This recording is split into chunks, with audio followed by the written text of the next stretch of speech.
ಬರದ ಆತಂಕದಲ್ಲಿ ರಾಜ್ಯ ಇತ್ತು. ಈಗ ಆ ಆತಂಕದ ಮಧ್ಯೆ ಮುಂಗಾರು ಚುರುಕುಗೊಳ್ತಾ ಇದೆ. ಮಳೆ ಇಲ್ಲದೆ ಕಂಗೆಟ್ಟಿದ್ದಂತಹ ಜನರ ಮೇಲೆ ವರುಣ ಕೃಪೆ ತೋರ್ತಾ ಇದ್ದಾನೆ. ಕರಾವಳಿ ಹಾಗೂ ಮಲೆನಾಡು ಭಾಗದಲ್ಲಿ ಭಾರಿ ಮಳೆಯಾಗ್ತಾ ಇದೆ. ದಕ್ಷಿಣ ಕನ್ನಡ ಜಿಲ್ಲೆಯಾದ್ಯಂತ ನಿನ್ನೆಯಿಂದ ಭಾರಿ ಪ್ರಮಾಣದಲ್ಲಿ ಮಳೆ ಸುರಿತಾ ಇದೆ. ದಕ್ಷಿಣ ಕನ್ನಡ ಜಿಲ್ಲೆ ಮಡಿಕೇರಿಯಲ್ಲಿ ಶಾಲಾ ಕಾಲೇಜುಗಳಿಗೆ ರಜೆಯನ್ನ ಘೋಷಣೆ ಮಾಡಲಾಗಿದೆ. ಪಶ್ಚಿಮ ಘಟ್ಟದಲ್ಲಿ ಮಳೆ ಆಗ್ತಾ ಇದೆ. ಹೀಗಾಗಿ ಉತ್ತರ ಕರ್ನಾಟಕದ ಡ್ಯಾಂಗಳು ಭರ್ತಿಯಾಗ್ತಾ ಇದೆ.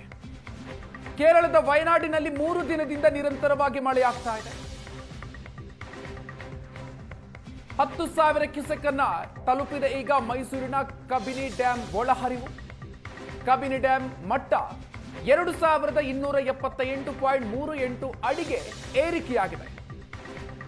ಅಲ್ಲಿನ ಗರಿಷ್ಠ ಮಟ್ಟ 2284 ಅಡಿ. ಆಲಮಟ್ಟಿ, ನಾರಾಯಣಪುರ ಸೇರಿದಂತೆ ಕೃಷ್ಣಾ ಕೊಳ್ಳದ ಡ್ಯಾಂಗಳು ಕೂಡ ಭರ್ತಿಯಾಗಿದೆ. ಮಳೆಯಿಂದಾಗಿ ಕೃಷ್ಣಾ ನದಿಯ ಒಳಹರಿವು 1 ಲಕ್ಷ ಕ್ಯೂಸೆಕ್ಗೆ ಏರಿಕೆಯಾಗಿರುವುದು. ಭಾರೀ ಮಳೆಗೆ ಬೆಳಗಾವಿ ಜಿಲ್ಲೆಯ 8 ಸೇತುವೆಗಳು ಜಲಾವೃತ ಆಗಿದೆ. ಈ ರೀತಿಯಾಗಿ ಈಗ ಮಳೆ ಇಲ್ಲದೆ ಕಂಗೆಟ್ಟಿದ್ದಂತಹ ರಾಜ್ಯದ ಜನರ ಮೇಲೆ ವರುಣ ದೇವ ಈಗ ಕೃಪೆಯನ್ನು ತೋರ್ತಾ ಇರೋದು. ಜೂನ್ ಜುಲೈ ತಿಂಗಳಲ್ಲಿ ಮಳೆಯ ಪ್ರಮಾಣ ಭಾರಿ ಪ್ರಮಾಣದಲ್ಲಿ ಕುಸಿದಿತ್ತು. ನಿಗದಿತ ಪ್ರಮಾಣದಲ್ಲಿ ಸುರಿದಿರಲಿಲ್ಲ. 30%ಕ್ಕಿಂತಲೂ ಹೆಚ್ಚು ಮಳೆಯ ಪ್ರಮಾಣ ಕುಸಿತ ಆಗಿತ್ತು. ಈ ಬಾರಿ 35ರಷ್ಟು ಕೊರತೆ ಉಂಟಾಗಿತ್ತು.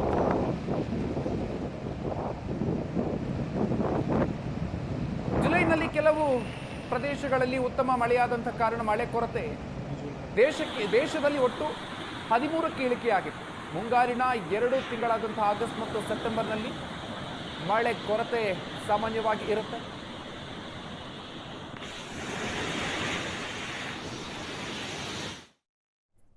ಇನ್ನು ಉತ್ತರ ಕನ್ನಡ ಜಿಲ್ಲೆಯ ಶಿರಸಿಯಲ್ಲಿ ಭಾರೀ ಮಳೆ ಸುರಿದಿದೆ. ನಿನ್ನೆ ರಾತ್ರಿಯಿಂದ ಬಿಟ್ಟು ಬಿಡದೆ ಮಳೆ ಸುರಿತಾ ಇರೋದು. ಮಳೆಯಿಂದಾಗಿ ಶಿರಸಿ ನಗರದ ಹಲವು ಬಡಾವಣೆಗಳು ಜಲಾವೃತ ಆಗಿದೆ. ಭಾರೀ ಮಳೆಯಿಂದಾಗಿ ವಾಹನ ಸವಾರರು ಪರದಾಡುವಂತಹ ಪರಿಸ್ಥಿತಿ ನಿರ್ಮಾಣ ಆಯಿತು. ಶಿರಸಿಯ ಕೆಲವು ಕಡೆಗಳಲ್ಲಿ ಮನೆಗಳಿಗೆ ಮಳೆ ನೀರು ನುಗ್ಗಿದೆ. ಮನೆಗಳಿಂದ ಹೊರಬರೋದಕ್ಕೆ ಸಾಧ್ಯ ಆಗದಂತಹ ಪರಿಸ್ಥಿತಿಯಲ್ಲಿ ಜನರಿದ್ದಾರೆ. ದೃಶ್ಯದಲ್ಲಿ ನೀವು ನೋಡ್ತಾ ಇದ್ದೀರಿ. ಶಿರಸಿಯ ದೃಶ್ಯ ಇದು. ಭಾರೀ ಪ್ರಮಾಣದಲ್ಲಿ ಉತ್ತರ ಕನ್ನಡ ಜಿಲ್ಲೆಯಲ್ಲೂ ಕೂಡ ಮಳೆ ಸುರಿತಾ ಇರೋದ್ರಿಂದಾಗಿ ಶಿರಸಿಯ ದೃಶ್ಯವನ್ನು ನೀವು ನೋಡ್ತಾ ಇದ್ದೀರಿ. ಜನವಸತಿ ಪ್ರದೇಶದಲ್ಲಿ ನೀರು ತುಂಬಿ ಹರಿತಾ ಇರುವಂತಹ ದೃಶ್ಯ. ಹೀಗಾಗಿ ಮನೆಗಳಿಗೂ ಕೂಡ ನೀರು ನುಗ್ಗಿದೆ. ಮನೆಗಳಿಂದ ಹೊರಗೆ ಬರೋದಕ್ಕೆ ಸಾಧ್ಯ ಆಗದಂಥ ಪರಿಸ್ಥಿತಿ ನಿರ್ಮಾಣ ಆಗಿದೆ. ಹಲವು ಬಡಾವಣೆಗಳು ಇಲ್ಲಿ ಜಲಾವೃತ ಆಗಿದೆ. ನಿನ್ನೆ ರಾತ್ರಿಯಿಂದ ಭಾರೀ ಪ್ರಮಾಣದಲ್ಲಿ ಈ ಭಾಗದಲ್ಲಿ ಮಳೆ ಸುರಿತಾ ಇದೆ. ಕರಾವಳಿ ಭಾಗದಲ್ಲಿ ಮಳೆ ಭರ್ಜರಿಯಾಗಿ ಸುರಿತಾ ಇದೆ. ಶಿರಸಿಯ ದೃಶ್ಯವನ್ನ ನೀವು ನೋಡ್ತಾ ಇದ್ದೀರಿ.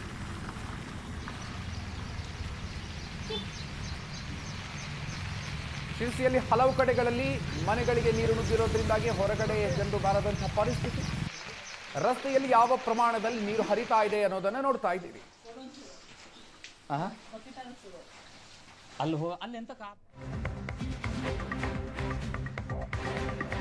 ಇನ್ನು ದಕ್ಷಿಣ ಕನ್ನಡ ಜಿಲ್ಲೆ ಸೇರಿದಂತೆ ಮಲೆನಾಡು ಪ್ರದೇಶದಲ್ಲೂ ಕೂಡ ಭಾರಿ ಮಳೆಯಾಗ್ತಾ ಇದೆ.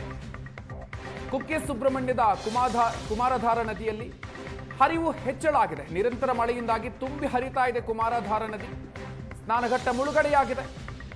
ಹೀಗಾಗಿ ಭಕ್ತರಿಗೆ ನೀರಿಗೆ ಇಳಿಬಾರದು ಅನ್ನುವಂಥ ಸೂಚನೆಯನ್ನು ಕೂಡ ನೀಡಲಾಗಿದೆ. ದಕ್ಷಿಣ ಕನ್ನಡ ಜಿಲ್ಲೆಯಲ್ಲಿ ನಿರಂತರವಾಗಿ ಮಳೆಯಾಗ್ತಾ ಇದೆ. ಇವತ್ತು ಕೂಡ ಶಾಲಾ ಕಾಲೇಜುಗಳಿಗೆ ರಜೆಯನ್ನು ಘೋಷಣೆ ಮಾಡಲಾಗಿದೆ. ಕುಕ್ಕೆ ಸುಬ್ರಹ್ಮಣ್ಯದ ದೃಶ್ಯವನ್ನ ನೀವು ನೋಡ್ತಾ ಇರೋದು. ಸ್ನಾನಘಟ್ಟ ಮುಳುಗಡೆ ಆಗಿರುವಂತಹ ದೃಶ್ಯವನ್ನ ನೀವು ನೋಡ್ತಾ ಇದ್ದೀರಿ. ದಕ್ಷಿಣ ಕನ್ನಡ ಜಿಲ್ಲೆಯಲ್ಲಿ ಭಾರೀ ಪ್ರಮಾಣದಲ್ಲಿ ಮಳೆಯಾಗ್ತಾ ಇದೆ. ನಿನ್ನೆಯಿಂದಲೂ ಕೂಡ ದೊಡ್ಡ ಪ್ರಮಾಣದಲ್ಲಿ ಮಳೆ ಸುರಿತಾ ಇದೆ. ಹೀಗಾಗಿ ಶಾಲಾ ಕಾಲೇಜುಗಳಿಗೆ ಇವತ್ತು ರಜೆಯನ್ನ ಘೋಷಣೆ ಮಾಡಿದ್ದಾರೆ. ಇಲ್ಲಿ ಇನ್ನು ಸ್ನಾನಘಟ್ಟದ ದೃಶ್ಯವನ್ನ ಕುಮಾರಧಾರ ಸ್ನಾನಘಟ್ಟದ ದೃಶ್ಯವನ್ನ ನೋಡ್ತಾ ಇದ್ದೀರಿ. ಭಕ್ತರಿಗೆ ನೀರಿಗೆ ಇಳಿಬಾರದು ಅಂತ ಹೇಳಿ ಸೂಚನೆಯನ್ನ ಕೊಡಲಾಗಿದೆ.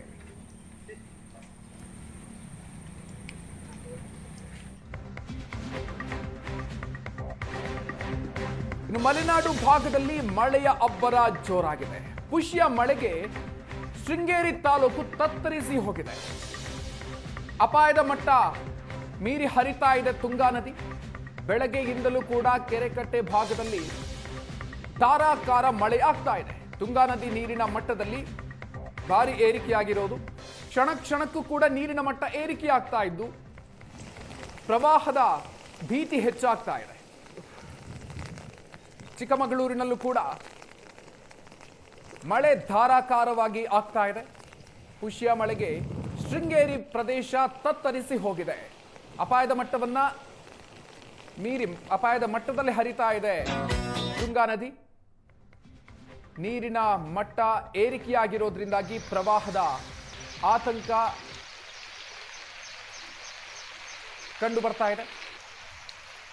ಚಿಕ್ಕಮಗಳೂರು ಭಾಗದಲ್ಲೂ ಕೂಡ ನಿರಂತರ ಮಳೆಯಾಗ್ತಾ ಇದೆ. ಜೂನ್ ಜುಲೈ ತಿಂಗಳಲ್ಲಿ ಮಳೆಯ ಕೊರತೆ ಸಾಕಷ್ಟಿತ್ತು. ಬರದ ಆತಂಕ ರಾಜ್ಯದ ಜನರನ್ನ ಮನೆ ಮಾಡಿತ್ತು. ಆದರೆ ಈಗ ಪರಿಸ್ಥಿತಿ ಬದಲಾಗ್ತಾ ಇದೆ. ಮಳೆಯ ಪ್ರಮಾಣ ಹೆಚ್ಚಾಗ್ತಾ ಇದೆ.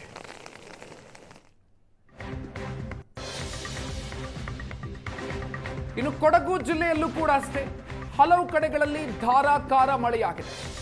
ತ್ರಿವೇಣಿ ಸಂಗಮದ ಉದ್ಯಾನವನ ಮುಳುಗಡೆ ಆಗಿದೆ.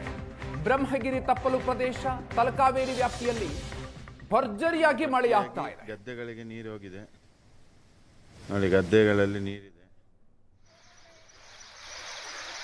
ಕೊಡಗು ಜಿಲ್ಲೆಯಲ್ಲೂ ಕೂಡ ಅಷ್ಟೇ ಭಾರಿ ಮಳೆಯಾಗ್ತಾ ಇದೆ. ಅಲ್ಲಿನ ದೃಶ್ಯಗಳನ್ನು ನೀವು ನೋಡ್ತಾ ಇದ್ದೀರಿ.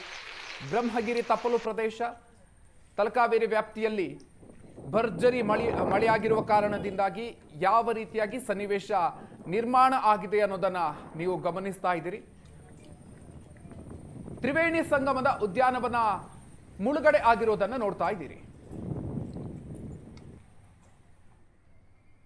ಮಡಿಕೇರಿ ಸೋಮವಾರಪೇಟೆಯಲ್ಲಿ ಅಂಗನವಾಡಿ ಪ್ರಾಥಮಿಕ ಪ್ರೌಢಶಾಲೆಗಳಿಗೆ ರಜೆಯನ್ನ ಘೋಷಣೆ ಮಾಡಿದ್ದಾರೆ. ಮಡಿಕೇರಿ ತಾಲೂಕಿನಲ್ಲಿರುವಂತಹ ಭಾಗಮಂಡಲ ಮೊನ್ನೆಯಿಂದಲೂ ಕೂಡ ಇಲ್ಲೂ ಕೂಡ ನಿರಂತರವಾಗಿ ಮಳೆ ಸುರಿತಾ ಇದೆ.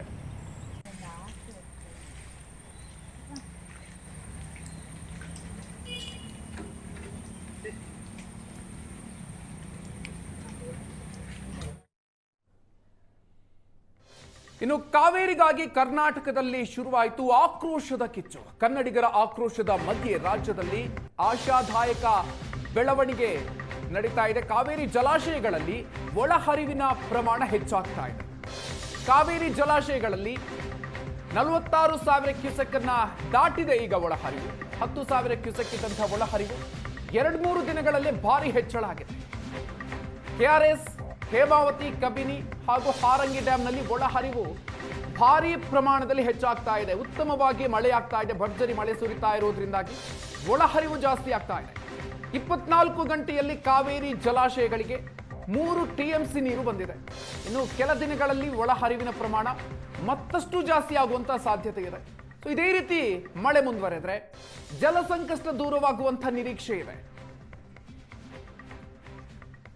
ಒಂದು ಕಡೆಯಲ್ಲಿ ತಮಿಳುನಾಡಿಗೆ ನೀರು ಹರಿಬಿಡಬೇಕು ಅನ್ನುವಂಥ ಆದೇಶದ ಬೆನ್ನಲ್ಲೇ ಈ ರೀತಿಯಾಗಿ ಮಳೆ ಸುರಿತಾ ಇರೋದು ಆಶಾದಾಯಕ ಬೆಳವಣಿಗೆ. ರಾಜ್ಯದ ಮುಂದಿದ್ದಂತಹ ಆತಂಕ ಕಡಿಮೆಯಾಗುವಂತಹ ಸಾಧ್ಯತೆಗಳು, ಆ ಒಂದು ಆಶಾದಾಯಕ ಬೆಳವಣಿಗೆ ನಡೀತಾ ಇರೋದು. ಇನ್ನು ರಾಜ್ಯದ ಕಾವೇರಿ ಕೊಳ್ಳದ ಜಲಾಶಯಗಳ ನೀರಿನ ಮಟ್ಟವನ್ನು ನೀವು ನೋಡ್ತಾ ಇದ್ದೀರಿ.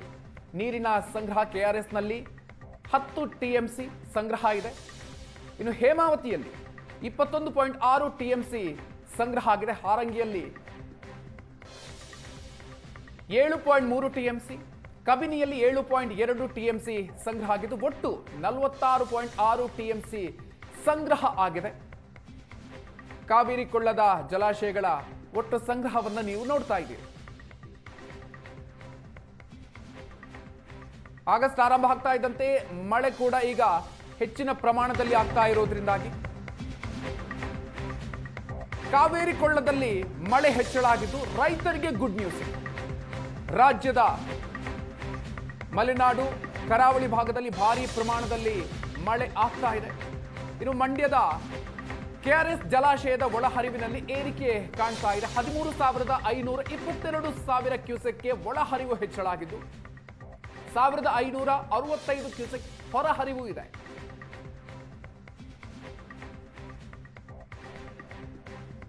ಇನ್ನು ಒಳಹರಿವು ಎಷ್ಟಿದೆ, ಹೊರಹರಿವು ಎಷ್ಟಿದೆ ಅನ್ನೋದನ್ನ ಈಗ ನೀವು ಗಮನಿಸ್ತಾ ಇದ್ದೀರಿ.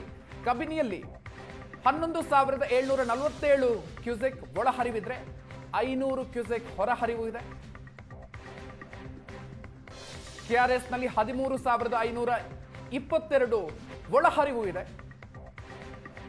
1,565 ಹೊರಗೆ ಬಿಡಲಾಗ್ತಾ ಇದೆ. ಹಾರಂಗಿಯಲ್ಲೂ ಕೂಡ ಅಷ್ಟೇ 9,889 ಒಳಹರಿವು ಇದ್ರೆ 10,058 ಕ್ಯೂಸೆಕ್ ನೀರನ್ನು ಈಗ ಹರಿಬಿಡಲಾಗ್ತಾ ಇದೆ. ಹೇಮಾವತಿಯಲ್ಲಿ 11,686 ಕ್ಯೂಸೆಕ್ ಒಳಹರಿವು ಬರ್ತಾ ಇದೆ. ಭಾರಿ ಪ್ರಮಾಣದಲ್ಲಿ ಮಳೆ ಆಗ್ತಾ ಇರೋದ್ರಿಂದಾಗಿ ಅಲ್ಲೂ ಕೂಡ ಅಷ್ಟೇ 500 ಕ್ಯೂಸೆಕ್ ನೀರನ್ನ ಹರಿಬಿಡಲಾಗ್ತಾ ಇದೆ.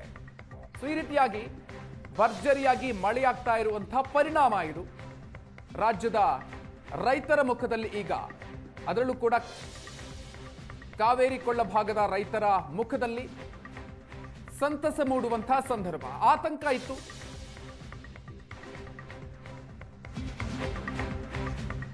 ಕೇರಳದಲ್ಲಿ ಮಳೆಯಾಗ್ತಾ ಇದೆ.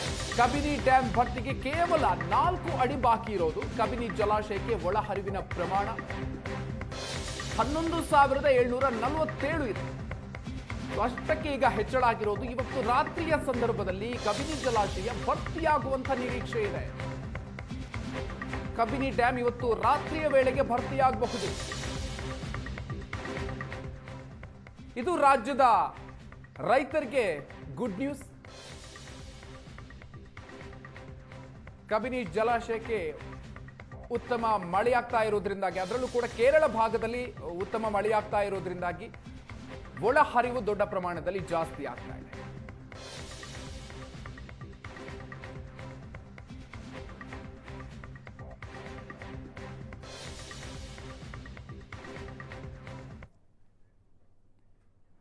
ಹೆಚ್ಚಿನ ಡೀಟೇಲ್ಸ್ ಕೊಡೋದಕ್ಕೆ ನಮ್ಮ ಪ್ರತಿನಿಧಿ ಶಶಿಶೇಖರ್ ಇದೀಗ ನಮ್ಮ ಜೊತೆಗೆ ದೂರವಾಣಿ ಸಂಪರ್ಕದಲ್ಲಿದ್ದಾರೆ. ಶಶಿಶೇಖರ್, ಒಂದು ಆತಂಕದ ಸ್ಥಿತಿ ಇತ್ತು. CWRC ಆದೇಶದ ನಂತರ ರಾಜ್ಯದಲ್ಲಿ ಕುಡಿಯುವ ನೀರಿಗೂ ಕೂಡ ಆತಂಕದ ಪರಿಸ್ಥಿತಿ ಇತ್ತು. ಆದರೆ ಈಗ ಉತ್ತಮ ಮಳೆಯಾಗ್ತಾ ಇರೋದ್ರಿಂದಾಗಿ ಕರಾವಳಿ ಕಾವೇರಿ ಕೊಳ್ಳ ಭಾಗದಲ್ಲಿ ಉತ್ತಮ ಮಳೆಯಾಗ್ತಾ ಇರೋದ್ರಿಂದಾಗಿ ರೈತರು ಒಂದು ರೀತಿಯಲ್ಲಿ ಈಗ ಖುಷಿ ಪಡುವಂತಹ ಸಂದರ್ಭ. ಅಂದ್ರೆ ಒಂದು ಆಶಾದಾಯಕ ಬೆಳವಣಿಗೆ ಆಗ್ತಾ ಇದೆ. ಅಂದ್ರೆ ನೀರಿನ ಸಂಕಷ್ಟ ಇದೆ ಅನ್ನೋದು ದೊಡ್ಡ ಮಟ್ಟದಲ್ಲಿ ರೈತರ ಆಕ್ರೋಶಕ್ಕೆ ಕಾರಣ ಆಗಿತ್ತು. ತಮಿಳುನಾಡಿನವರು ನೀರು ಬೇಕು ಅಂತ ಡಿಮ್ಯಾಂಡ್ ಮಾಡ್ತಿರುವಂತಹ ಸಂದರ್ಭದಲ್ಲಿ ಮಳೆ ಆಗ್ತಿರೋದು ರೈತರಿಗೆ ಮತ್ತು ಜನಸಾಮಾನ್ಯರಿಗೆ ಸಂತಸದ ಸುದ್ದಿ. ಆದ್ರೆ ಈ ಮಳೆಯ ಪ್ರಮಾಣ ಎಷ್ಟು ದಿನಗಳ ಕಾಲ ಮುಂದುವರಿಯುತ್ತೆ ಅನ್ನೋದು ಕೂಡ ಇಂಪಾರ್ಟೆಂಟ್. ಆದ್ರೆ ಯಾಕೆ ಆಶಾದಾಯಕ ಅಂದ್ರೆ, ನೀವು 2-3 ದಿನಗಳ ಹಿಂದೆ ನೋಡಿದ್ರೆ ಕೇವಲ 4 ಡ್ಯಾಂಗಳಲ್ಲಿ, ಕಾವೇರಿ ಕೊಳ್ಳದಲ್ಲಿರುವಂತಹ KRS, ಹೇಮಾವತಿ, ಹಾರಂಗಿ ಮತ್ತು ಕಬಿನಿ ಡ್ಯಾಂಗಳಿಗೆ ಒಳಹರಿವಿನ ಪ್ರಮಾಣ ಕೇವಲ 10,000 ಕ್ಯೂಸೆಕ್ ಇತ್ತು. ಒಟ್ಟಾರೆ 4 ಡ್ಯಾಂಗಳಿಗೆ ಸೇರಿ ಈಗ ಆ ಒಳಹರಿವಿನ ಪ್ರಮಾಣ 46 ಕ್ಯೂಸೆಕ್ಸ್ಗೆ ಮುಟ್ಟಿದೆ. ಅಂದ್ರೆ ಮಳೆಯ ಪ್ರಮಾಣ ಹೆಚ್ಚಾಗ್ತಿರೋದ್ರಿಂದ, ಉದಾಹರಣೆಗೆ ಕೇರಳದಲ್ಲಿ ಮಳೆಯ ಪ್ರಮಾಣ ಹೆಚ್ಚಾಗ್ತಿದೆ, ಅಲ್ಲಿ ಮಳೆ ಆದ್ರೆ ಕಬಿನಿಗೆ ನೀರು ಬರುತ್ತೆ. ಕೊಡಗಿನಲ್ಲಿ ಮಳೆ ಹೆಚ್ಚಾಗ್ತಿದೆ, ಅಲ್ಲಿ ಕೊಡಗಲ್ಲಿ ಮಳೆ ಆದ್ರೆ ಹಾರಂಗಿಗೆ ಬರುತ್ತೆ, ಹಾರಂಗಿಯಿಂದ KRSಗೆ ನೀರು ಬರುತ್ತೆ. ಇನ್ನು ಹಾಸನ ಮತ್ತು ಚಿಕ್ಕಮಗಳೂರು ಭಾಗದಲ್ಲಿ ಮಳೆ ಆಗ್ತಿರೋದ್ರಿಂದಾಗಿ ಹೇಮಾವತಿಗೆ ಒಳಹರಿವಿನ ಪ್ರಮಾಣ ಹೆಚ್ಚಳ ಆಗಿದೆ. ನೀವು ಒಂದೇ 24 ಗಂಟೆಯಲ್ಲಿ ಕಾವೇರಿ ಜಲಾಶಯಗಳ ನೀರಿನ ಪ್ರಮಾಣ 3 TMC ಅಷ್ಟು ಹೆಚ್ಚಾಗಿದೆ. ಹಾಗಾಗಿ ಇಂತಹ ಸಂಕಷ್ಟದ ಪರಿಸ್ಥಿತಿಯಲ್ಲಿ ಮಳೆ ಪ್ರಮಾಣ ಹೆಚ್ಚಾಗಿರೋದ್ರಿಂದಾಗಿ ರೈತರಲ್ಲಿ ಒಂದು ಆಶಾದಾಯಕ ನಿರೀಕ್ಷೆ ಮೂಡಿಸಿದೆ. ಮಳೆ ಬಂದ್ರೆ ನೀರಿಗಾಗಿ ಏನೀಗ ಸಂಘರ್ಷ ನಡೀತಾ ಇದೆ, ಆ ಸಂಘರ್ಷವೂ ಕೂಡ ತಿಳಿಯಾಗುವಂತಹ ಸಾಧ್ಯತೆ ಇದೆ. ಈಗ ನೀವು 5-6 ದಿನಗಳ ಹಿಂದೆ ಹೋದ್ರೆ ಇಡೀ ಕಾವೇರಿ ಕೊಳ್ಳದ ಜಲಾಶಯಗಳಲ್ಲಿ 36-37 TMC ಅಷ್ಟು ನೀರಿತ್ತು. ಈಗ ಅದು 46 TMCಗೆ ಬಂದಿದೆ. ಇದೇ ರೀತಿಯಲ್ಲಿ ಮಳೆಯ ಪ್ರಮಾಣ ಮುಂದುವರೆದ್ರೆ ಇನ್ನಷ್ಟು ನೀರಿನ ಸಂಗ್ರಹ ಹೆಚ್ಚಳವಾಗುವಂತಹ ಸಾಧ್ಯತೆ ಇದೆ. 24 ಗಂಟೆಗೆ 3 TMC ನೀರು ಜಾಸ್ತಿ ಆಗಿದೆ, 46,000 ಕ್ಯೂಸೆಕ್ ಒಳಹರಿವಿದೆ. ಹಾಗಾಗಿ ಇದೇ ರೀತಿಯಲ್ಲಿ ಮಳೆ ಮುಂದುವರಿದ್ರೆ ಇನ್ನೊಂದಷ್ಟು ಪ್ರಮಾಣದಲ್ಲಿ ನೀರಿನ ಸಂಗ್ರಹ ಹೆಚ್ಚಳ ಆಗಬಹುದು. ಉದಾಹರಣೆಗೆ ಕಬಿನಿ ಇನ್ನೇನು ತುಂಬುವ ಹಂತದಲ್ಲಿದೆ. ಇನ್ನೊಂದು ದಿನ ಅಥವಾ 2 ದಿನ ಮಳೆಯಾದ ಕಬಿನಿಯಿಂದ ಅನಿವಾರ್ಯವಾಗಿ ನೀರನ್ನ ಹರಿಸಲೇಬೇಕಾದಂತಹ ಪರಿಸ್ಥಿತಿ ಸೃಷ್ಟಿಯಾಗುತ್ತೆ. ಕಬಿನಿಯಿಂದ ನೀರನ್ನ ಹೊರಗೆ ಬಿಟ್ರೆ ತಮಿಳುನಾಡಿಗೆ ನೇರವಾಗಿ ಹೋಗುತ್ತೆ. ತಮಿಳುನಾಡು 3,500 TM ನೀರು ಬಿಡಬೇಕು ಅಂತ ಆದೇಶ ಆಗಿದೆ. ಆ ನೀರು ಕಬಿನಿ ತುಂಬಿದ್ರೆ ಅನಿವಾರ್ಯವಾಗಿ ಹೋಗುತ್ತೆ ಮತ್ತು ನಮಗೆ ಕೊಟ್ಟಿರುವಂತಹ ಆದೇಶ ಪಾಲನೆಗೂ ಕೂಡ ಸಹಕಾರಿಯಾಗುತ್ತೆ. ಈಗ 11,747 ಕ್ಯೂಸೆಕ್ ಒಳಹರಿವಿದೆ. ಆ ಪ್ರಮಾಣ ಇನ್ನೊಂದು 1 ದಿನ ಹೆಚ್ಚಾದ್ರೆ ಇವತ್ತು ಸಂಜೆ ವೇಳೆಗೆ ಕಬಿನಿ ಪೂರ್ಣವಾಗಿ ತುಂಬಬಹುದು. ಇದೇ ಮಾದರಿಯಲ್ಲಿ ಒಳ ಹರಿವು ಕಬಿನಿಗೆ ಮುಂದುವರೆದ್ರೆ 11,000 ಕ್ಯೂಸೆಕ್ ಹೊರ ಹರಿವಾಗುತ್ತೆ. ಆಗ ಸಹಜವಾಗಿ ತಮಿಳುನಾಡಿಗೆ ಬಿಳಿಗುಂಡ್ಲುವಿನಲ್ಲಿ 3,500 ಕ್ಯೂಸೆಕ್ ದಾಖಲಾಗಬೇಕು. ಅದು ದಾಖಲಾಗುವಂತಹ ನಿರೀಕ್ಷೆ ಇದೆ. KRSಗೆ 13,000 ಕ್ಯೂಸೆಕ್ ಒಳಹರಿವು ಬರ್ತಾ ಇದೆ. ಹಾರಂಗಿ ಡ್ಯಾಂಗೆ 10,000 ಕ್ಯೂಸೆಕ್ಸ್ನ ಒಳಹರಿವು ನೀರು ಬರ್ತಾ ಇದೆ. ಹೇಮಾವತಿಗೆ 11,500 ಕ್ಯೂಸೆಕ್ಸ್ನಷ್ಟು ಒಳಹರಿವು ಬರ್ತಾ ಇದೆ. ಒಟ್ಟಾರೆ 47,000ಕ್ಕೂ ಹೆಚ್ಚು ಒಳಹರಿವಿನ ಪ್ರಮಾಣ ಇರೋದ್ರಿಂದಾಗಿ ಈ ಸಂಕಷ್ಟ ಈಗ ಸದ್ಯಕ್ಕೆ ಏನ್ ಸೃಷ್ಟಿಯಾಗಿತ್ತು, ನೀರಿನ ಬಿಕ್ಕಟ್ಟು, ಅದು ಹಂತ ಹಂತವಾಗಿ ನಿವಾರಣೆಯಾಗುವಂತಹ ಸಾಧ್ಯತೆ ಇದೆ. ತಮಿಳುನಾಡಿಗೆ ಹರಿಯಬೇಕಾದಂತಹ 3,500 ಕ್ಯೂಸೆಕ್ ನೀರು ಸಹಜವಾಗಿ ಹರಿಯುವಂತಹ ಸಾಧ್ಯತೆ. ನಾಳೆ ನಾಡಿದ್ರಲ್ಲಿ 3,500 ಕ್ಯೂಸೆಕ್ಗಿಂತ ಹೆಚ್ಚಿನ ಪ್ರಮಾಣದ ನೀರು ಬಿಳಿಗುಂಡ್ಲುವಿನಲ್ಲಿ ದಾಖಲಾಗುವಂತಹ ಸಾಧ್ಯತೆ ಇದೆ. ಹಾಗೇನಾದ್ರೂ ಆಗಿದ್ದೇ ಆದ್ರೆ ಈಗ ಸೃಷ್ಟಿಯಾಗಿರುವಂತಹ ಬಿಕ್ಕಟ್ಟು ಪ್ರಕೃತಿಯ ಕಾರಣದಿಂದಾಗಿಯೇ ನಿವಾರಣೆ ಆಗುತ್ತೆ. Madhukar. Okay, thank you Shashishekhar ಡೀಟೇಲ್ಸ್ಗೆ.